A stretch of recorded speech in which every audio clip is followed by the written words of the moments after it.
guys, welcome to my channel again. Hello.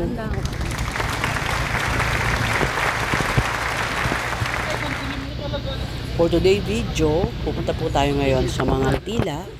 Try po natin ang Manantila kung ano po yung bago ngayon kasi nakapunta na po ako dito ng twice na. So ito po yung pangatlo ko. So tingnan po natin kung ano po ang nabago rito, kung kagano po siya kaganda pag ganitong oras, kasi alam ko sa gabi medyo mailaw dito eh. So tingnan po natin yung ganda po ngayon ng Manantila.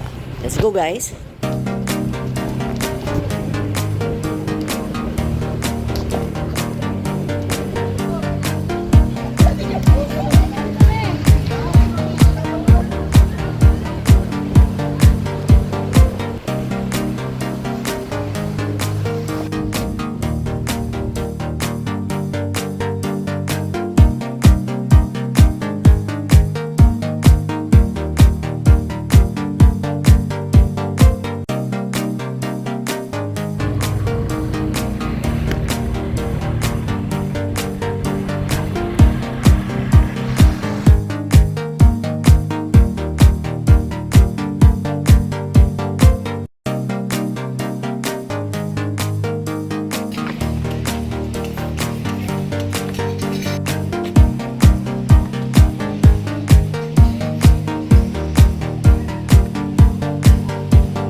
guys, yun na nga.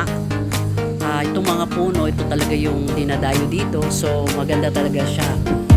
So wala naman pong masyadong nabago dito sa lugar. So talagang maganda lang po siguro dito pagka gabi dahil medyo maraming ilaw. So ito pong dinadaanan namin na to, ito po yung talaga na dinadayo dito, yung pinaka-view nila. Kasi yung mga puno talagang maganda pong tingnan talaga. So yung mga food nila, so masasarap din po, normal lang po na food. So pagka po pumasok kayo dito, 30 pesos pag hindi kayo kakain. Pero pagka po kumain kayo sa restaurant, ibibigay din nyo po yung resibo para po paglabas nyo, yun na po yung pinaka-gate pass nyo guys. So para po sa akin maganda po yung lugar. So pwede po nyo yung dayuhin, pwede po lalo dito pagka gabi. So mag-enjoy po kayo guys. So guys, pauwi na po kami. So inilibot ko lang po kayo para makita nyo yung loob. Sa ganda ng mga puno. Saka yung lugar kung may nabago. So ganun din po siya. So yung mga minimaintain na po nila yung mga garden nila doon. Yung mga bulaklak. So yung mga daan. So medyo may ginagawa lang po sa gilid na parang mga kainan pang isa. Para po siguro i-extend nila yun. Pero medyo wala na po masyadong nabago. So punta po kayo guys, maganda naman po dito. So palabas na po kami. So iwanan po namin yung ticket na binigay. So para magbayad po kami ng 30 kasi hindi naman po kami kumain sa loob.